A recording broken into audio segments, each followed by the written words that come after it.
کہ حدیث میں نبی کریم سرورت عالم صلی اللہ علیہ وسلم نے ارشاد فرمایا کہ دو بھوکے بھیڑیے اگر کسی بکریوں کے گلے میں چھوڑ دیے جائیں،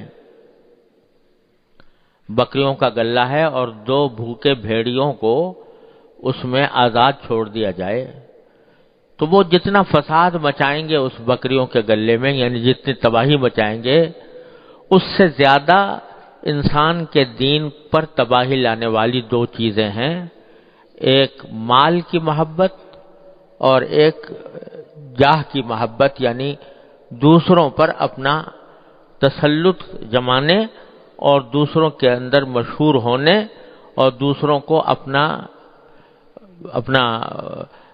قائل کرنے اور مداح بنانے کی فکر۔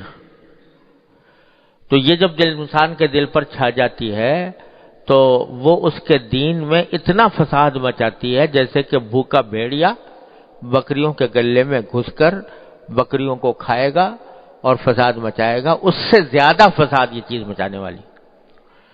تو اسی حب جاہ کا ایک نتیجہ یہ ہوتا ہے کہ وہ دوسرے کا مذاق اڑاتا ہے، دوسروں کی برائی کرتا ہے لوگوں کے سامنے، تاکہ لوگ جو ہیں یہ سمجھے بھئی یہ بڑا پاک صاف آدمی ہے۔ تو دوسروں کے اوپر اپنا سکہ جمانے کی خواہش، اس کو حب جاہ کہتے ہیں۔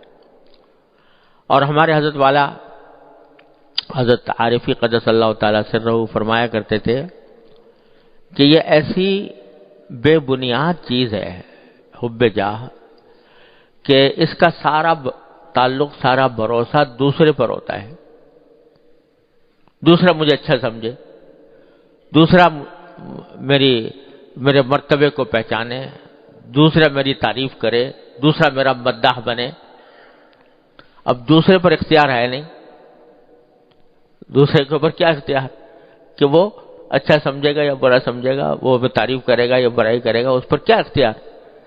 تو ایک ایسی چیز ہے یہ کہ جس کا کوئی اختیار انسان کے پاس ہے نہیں، اپنی سی کوششیں کرتا رہتا ہے کہ اس کے نتیجے میں مجھے لوگ اچھا سمجھیں اور لوگوں کے اوپر میرا سکہ جمے، اس کے لیے کوشش تو کرتا ہے، لیکن اس کے باوجود کیا بھروسہ ہے کہ دوسرا واقعی سکہ جمائے گا اپنے دل پہ تمہارا؟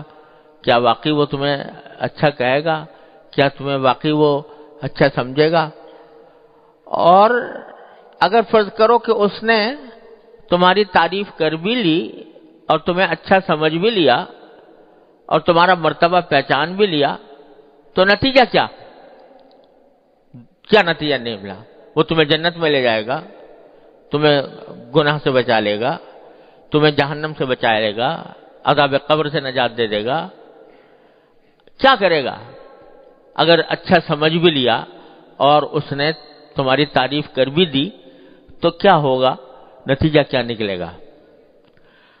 تو حضرت فرماتے ہیں، اللہ تعالیٰ ان کے درجات بلند فرمایا کرتے تھے کہ آدمی ذرا سا اگر یہ سوچ لے کہ اگر دوسروں میں میری مقبولیت ہو بھی گئی، شہرت ہو گئی، مقبولیت ہو گئی، لوگوں پر میرا سکہ بیٹھ گیا، تب بھی کیا ہوگا؟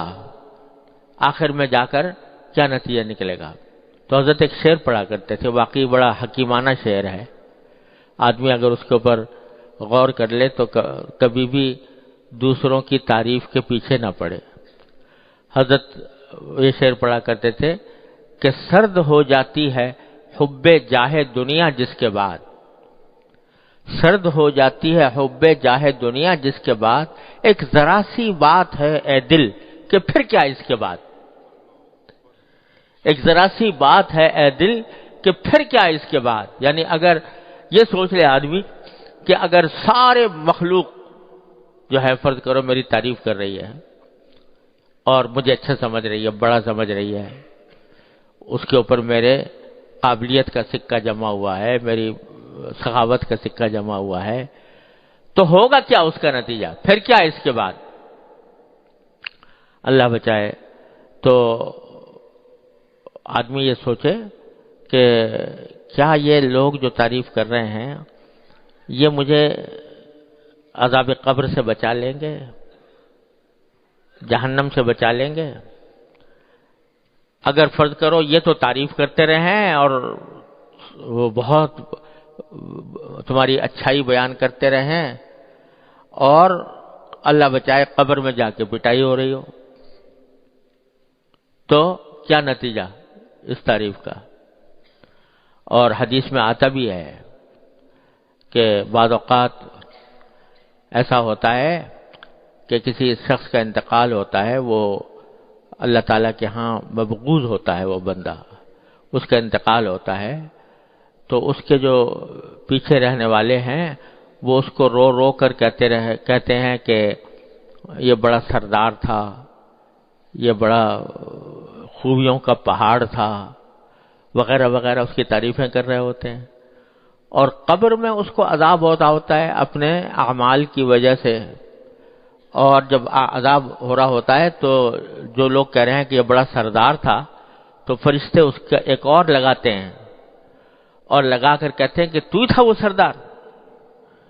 اور وہ کہہ رہے ہوتے ہیں کہ یہ خوبیوں کا پہاڑ تھا، تو فرشتے اور لگاتے ہیں اور کہتے ہیں تو تھا وہ خوبیوں کا پہاڑ جس کو یہ لوگ کہہ رہے ہیں۔ تو ایک ذرا سی بات ہے اے دل کہ پھر کیا اس کے بعد؟ اگر مخلوق کی تعریف کا اول تو کچھ بھروسہ نہیں، آج تمہاری بات پسند آ گئی ہے اور ان کو اچھی لگ رہی ہے، تمہاری تعریف کریں گے، ذرا ان کی طبیعت کے خلاف کچھ کام کر گزرے تو وہی تمہاری برائی شروع کر دیں گے، کچھ بھروسہ نہیں کس وقت۔ تو ایسی چیز کے پیچھے پڑنا جس کا سارا دارا مدار دوسرے پر ہے، اپنے اختیار سے باہر ہے، اس کے پیچھے آدمی پڑے اور اس کی وجہ سے اپنی آخرت تباہ کرے اور گناہوں میں مبتلا ہو، یہ کتنا بڑی بیوقوفی اور حماقت ہے۔